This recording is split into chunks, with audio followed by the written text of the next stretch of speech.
Hindi na po ito usapin ng 2025 budget. Dahil ang 2025 budget ay ninakaw lang. Wala na yun. Ang usapin po ngayon ay yung 2026 budget, 2027 budget, at 2028 budget. At yung mangyayaring eleksyon sa 2028. So kung i-tanbig natin yun, yung ginagawa nilang pag-atake sa dating Pangulong Rodrigo Duterte at Senator Bongo, gusto lang din nun na matamaan yung ako. Dahil paniwala nila at siguro pakiramdam nila isa ako sa mga kandidato sa pagkakagulo sa 2020. Kalungkot po ba? Dahil ang corruption po ay problema na natin. Nung mayor pa po ako, una po ako naging mayor 2010. Panahon po yun ni dating Pangulong Aquino. At bumalik po ako na una po ako naging public official is 2007. Panahon po yun ni dating Pangulong Arroyo. Tapos naabutan ko po si dating Pangulong Aquino, President Duterte, ngayon po President Marcos. Nalulungkot po ako dahil ang korupsyon, usapin na po yan noong panahon ng 2007. Reklamo na po natin yan mga Pilipino noong 2007. Ang ini-expect po sana natin sa administrasyon ni Pangulong Marcos noong siya ay maupo bilang presidente ay mabawasan yung corruption. Dahil nakakaabala siya unang-una sa mga tao, sa mga negosyante, and syempre sa kaularan ng bayan. Pero ang nangyari po ay kabaligtaran. Mas lumala po ang corruption dito sa ating bayan na siya na rin ang nagiging dahilan sa pinsala sa ating lipunan. At nagdadala din siya ng kahihiyan sa ating bayan, lalong-lalo na sa mga ibang lahi na nakatingin sa atin at nakikinig sa pinag-uusapan natin dito sa bayan natin. At syempre na yung hindi natin maabot yung kaunlaran na pinapangarap natin para sa ating Pilipinas, mahal na Pilipinas, dahil sa corruption.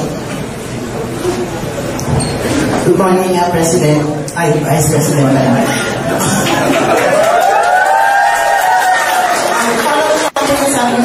Yung interim release ni Tatay Digong, kumusta na po ang update?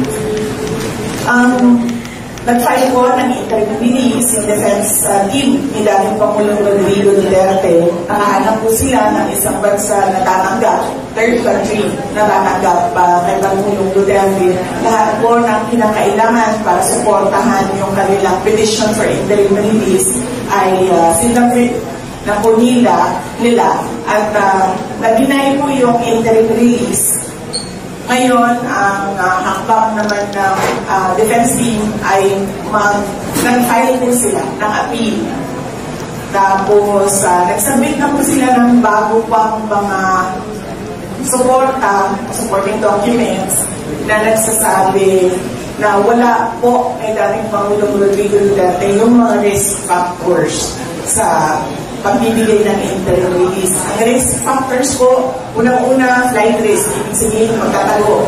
Pangalawa po ay mag-threaten o mag-intimidate ng mga witnesses. Hindi po galing ni dating Pangulong Rodrigo Duterte yun. Nakita na po natin na merong mga investigasyon noon dito sa ating bayan. Nag-investiga si Commission on Human Rights, si Rita Lima, nag-investiga ang Senate, pinatawag nila si Trillanes at ang kanyang mga testigo. Wala pong nanakot, walang nangyaring masama sa kanila. So, makikita po natin na hindi ganyan yung behavior ni dating Pangulong Duterte. In fact, sinasabi na lang pabayaan ng mga tao na magtanong, pabayaan na magbukas ng investigasyon. At ngayon, nag-cooperate siya sa International Criminal Court. At yung pangatlo po na risk factor ay yung posibleng pagpapatuloy ng paggawa ng krimen. So, wala po sa kanya lahat yun. So, yun po yung inuulit na defense team sa kanilang appeal at naglagay po sila ng iba pang mga supporting documents. Good morning, VP Iway, Panagiri of DWIC. Reaction niyo po una, pilit na shift yung investigation dinadala sa flood control projects daw sa Davao. Plus, second, ano po ba yung mga sistema pinatupad at pinapatupad ng pamunaan ng mga Duterte at puro walang negative reaction from your constituents sa Davao with regards to flood control and infra projects dun sa inyo? Una-una po ma'am, hindi na kami nagugulat na pilit na ininidikit yung flood control corruption kay dating Pangulong Rodrigo Duterte at kay Senator Bongo. Kasi sinasabi ko nga noon pa na unang-una, yung nangyayari ngayon, hindi na po ito usapin ng 2025 budget. Dahil ang 2025 budget ay ginakaw na, wala na yun. Ang usapin po ngayon ay yung 2026 budget, 2027 budget, at 2028 budget, at yung mangyayaring eleksyon sa 2028. So kung i-update natin yun, yung ginagawa nilang pag-atake sa dating Pangulong Rodrigo Duterte at Senator Bongo, gusto lang din nun na matamaan yung ako. Dahil paniwala nila at siguro pakiramdam nila, isa ako sa mga kandidato sa pagkapangulo sa 2028. Negative reaction po ng mga tiga Davao, wala silang negative reaction. Opo. Wala silang negative reaction dahil sa Davao po, transparent po yung pag-i-implement ng projects. Yung mayor po, nagsasabi siya na ito yung plano natin para sa isang taon. Tapos after 1 year, nagsa-state of the city address siya at sinasabi na rin, ito yung mga hindi nasunod, ito yung mga nasunod ng plano, at ito yung mga hindi nagawa at bakit hindi sila nagawa. Nagagawa po namin na ipaliwanag sa mga tao kung ano po yung mga projects at ano po mga dahilan kung bakit sila na-i-implement at hindi sila na-i-implement. So, good morning po, Madam Vice President. Sa latest Pulse Asia survey, 69% or roughly 7 out of 10 Filipinos ay dissatisfied or critical of the government's anti-drama corruption campaign. Napalagay po ninyo, ano ang inyong view? Ano po ang inyong bakit? Dahil po kasi unang-una, mabagal yung action ng Office of the President sa corruption. Puro lang po salita ang ginagamit. Kung nakikita po ninyo, noong 2024, nagsabi na po ako na may problema sa budget dahil ang budget ay hinahawakan ng 2 tao lang. At totoo po yun. Wala na pong nangyayaring by cap. Dahil pinag-uusapan na lang yun at pinagkakatikan. Pero, wala siyang ginawa. Wala man lang siyang sinabi, wala siyang komento. Tapos, nagkaroon ng SONA na palagay ko gusto nilang magpapogi pa sa taong bayan, sa nakikita at sa reklamo ng taong bayan. Palagay ko gusto nilang magpapogi, nagsabi na mahiya naman kayo, hindi nila naisip na yung sinabi nila ay babalik sa kanila. At yun na rin yung sinabi ko na ang korupsyon na ang nagiging dahilan sa pinsala, sa mga pagbaha, sa perwisyo sa mga tao. At nakikita natin na walang action at walang ginagawa. Meron lang investigasyon, pero palagay ko, ang hinahanap ng tao ay sabihin niya na itong mga congressman na ito, sila yung dahilan ng mga korupsyon sa loob ng House of Representatives. At palagay ko, hindi din niya masabi dahil aabot siya sa sarili niya, sa Office of the President. Dahil pumirma po siya ng budget Pag pumirma ka po ng budget at sinabi po niya, binasa niya, page per page, 5,000 pages ang budget. So, ibig sabihin, nakita mo yung insertion. Pero wala kang ginawa. Wala kang at all man lang sinabi sa taong bayan na aalisin ko ito dito sa 2025 budget dahil insertion ito ng mga senador, insertion ito ng mga members of the House of Representatives. Wala po siyang ginawa. Yun po yung galit ng mga tao.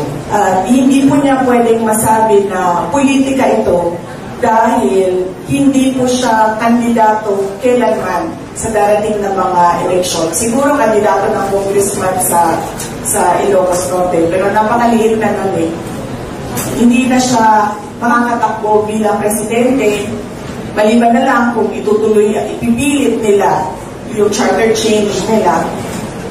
So, ibig sabihin, hindi ito politika. Ito yung panghihingi ng mga tao sa kailangan mo gawin bilang Pangulo. Good morning, Your Excellency. Joseph Pagaling po ng Radio Pangasinan. Ma'am, how do you assess the ongoing investigation so far of the ICI? Unang-una, sir, hindi ko po alam kung bakit meron pa investigation ang ICI.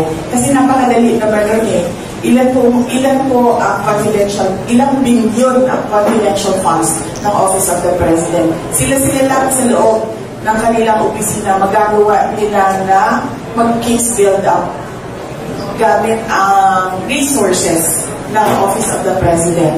At i-file nila yun, diretso, sa ombudsman o kung saan man na korte. Pero bakit kailangan pa niya magbukas ng ICI, ng komisyon? Bakit kailangan pa niya magbukas ng komisyon? Paniwala ko, at sa basa ko, sa tingin ko, sa ginagawa niya, gusto niya magbukas ng ICI. Tapos, syempre, dahil hindi naman natin alam ang usap-usapan doon sa ICI, in fact, meron na nga umalis doon sa ICI dahil ang pakiramdam niya ay kinokontrol yung investigasyon. Nagbukas sila ng ICI para kung ano man yung investigation report ng ICI, yun na yung official na kwento ng nangyaring korupsyon.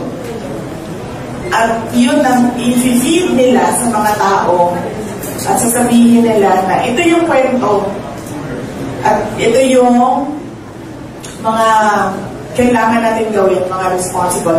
That way, ikaw na mamamayan, hindi mo na ma-dispute, hindi mo na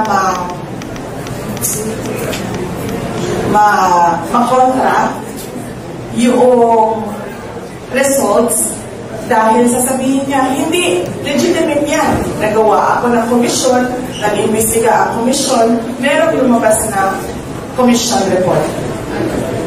So paniwala ko, nililegitimize nila yung kwento na gusto nilang lumabas. Last question. Good morning po, Mark. Sa tala po ng Energy FM Dagupan. Namanggit ka din na kayo na ombudsman, Mark, na tanawang tanin na bago tayo ombudsman, pinag-uusapan tungkol sa salin ni Congressman. Opo. Sa usaping salin naman po, hindi ko po alam kung bakit meron silang orders na ano ba yun, pwede nang kunin ang salin. Dati pa naman po pwede kunin ang salin eh. Matter of hihingi ka sa ombudsman, magsusulat ka, mahingi ng salin ng tao na yan. At bakit ko nasabi na dati pa yan? Dahil dati pa lumalabas ang salin ko sa PCIJ, sa Philippine Center for Investigative Journalism. At hindi lang sa kanila ha, sa iba bang mga media outfit, lumalabas yung salin ko. In fact, si Tabianes nga, may kopya nga ng salin ko. So, hindi ko alam kung ano yung show nila, kung bakit kailangan pa nilang sabihin ngayon, pwede nang kunin ng salin. Tagal lang mo pwede kunin yan. Pinag-aaralan ko kung bakit gumawa pa sila ng ganitong kwento na pwede nang kunin ng salin. At sigurado ako meron na naman yung dahilan, may motibo. That's it, ma'am, for the questions. Yay! Isa lang nagkapain na tayo. Maraming salamat. At sa mga kasamahan ko sa Office of the Vice President, unang-una ay congratulations sa inyo dahil hindi kayo natulog para lang mag-pilgrimage papunta dito sa Manawag, Pangasinan at para magsimba ng alas 6 na umaga.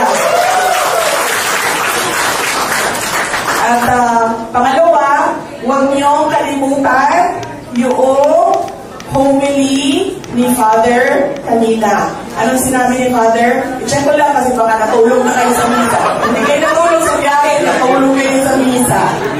Oo. Anong sabi ni Father?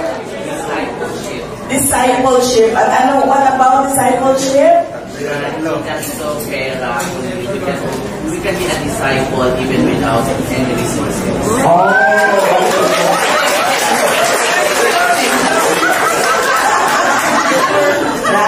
So, huwag natin kalimutan yung message ng Diyos. Ang ano lang doon is, ang messenger lang si Father. Pero yun ay galing sa Biblia. At ang pangatlo ay, mag-ingat kayo pauwi. Huwag kayong dumiretso ng Baguio. Sabi ni Mayor, 1 hour and 30 minutes na lang daw galing dito ang Baguio. So, huwag kayong dumiretso doon. Bumalik kayo ng Mandaluyong. Kasi wala sa itinerary ninyo ngayong araw na ito ang Baguio. Ibang pilgrimage yun. Sa susunod na pilgrimage na yun.